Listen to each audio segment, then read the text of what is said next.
Hey everybody, today I'm going to show you how to remove the engine and transmission out of a 1967 Cadillac. This should be applicable for years ranging from 1965 to 1969. We did this video about a year and a half ago when removing a big block Chevy out of this car. So while your car may be stock, the mechanics of pulling the front end apart to give you access to pull the engine and transmission out should be very, very similar. So anyway, sit back and enjoy, and let me know if you found this video useful. Thanks.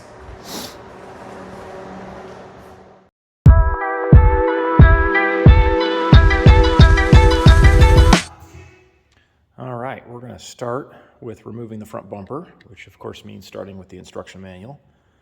And that's going to start by removing the headlights and headlight bezels.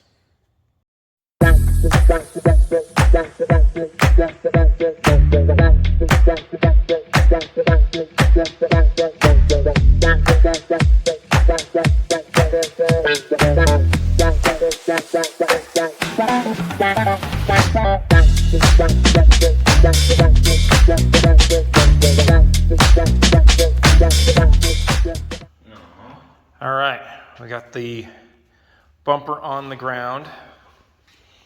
One thing to note is that this tab right here does not go on top of the grill. This was preventing us from getting the bumper out.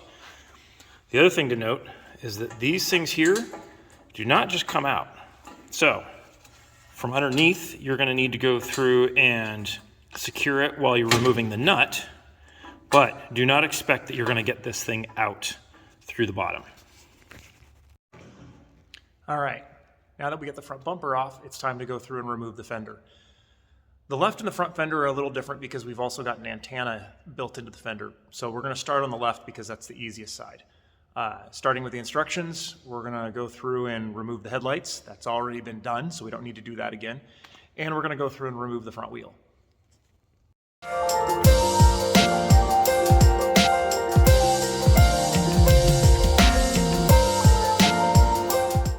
All right, lesson learned. Not in the docs, not in the book. You do have to remove the grill before you remove the fender. So, remove the bumper, then remove the grill, go find the instructions somewhere else if it's that hard to do. The grill doesn't normally come out without the bumper being out. At least that's been my experience so far. So, now that we got the bumper off, we got the grill removed, and we can start following the steps for removing the fender. Now, what you'll see is, in a second, the instructions are going to refer to a couple bolts here. And the grill comes through and wraps around that. So you can't actually see those at all until you remove the grill. And that's why you have to remove the grill first. All right, so when I'd originally planned on doing this, I was following the instructions, hoping that I didn't have to remove the hood right away, only simply because, well, I need labor and help to do that. But to really get in here, I needed to remove the front bumper, the grill, the fenders, and I was hoping to remove the hood later.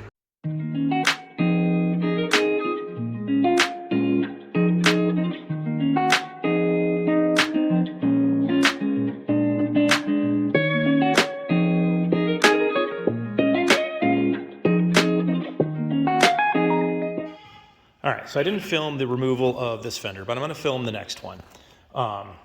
Kind of what we had to do though is there's a couple bolts here.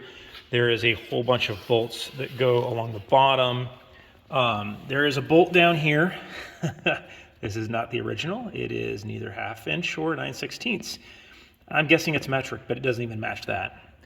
And we've got another one there. And then we've got one that is behind the door. One of the things I thought was really interesting is in the manual, it suggested putting tape along the door's edge to make sure that it doesn't get scratched up. And that's super important because this is a two-man job. You need to have one person supporting the fender right here to make sure that it doesn't sag while the other person is unbolting the back of the fender.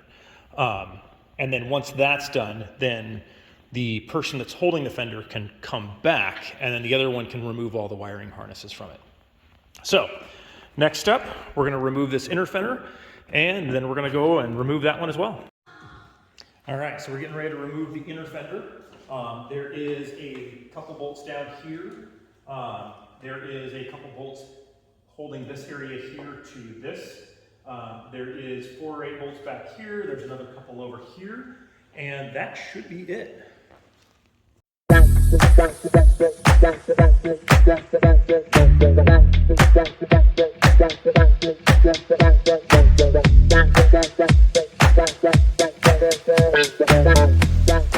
All right, so we've got some good progress. We've got the outer fender off, we've got the hood off, we've got the inner fender off, and now we can actually start seeing the engine, and we've got access to it to be able to pull it out. We still got to get the other fender and the other inner fender off. Once we get that done, we'll go through, we'll drain the radiator, we'll get the radiator structure out of the way, and it'll be on to pull the motor out, so stay tuned.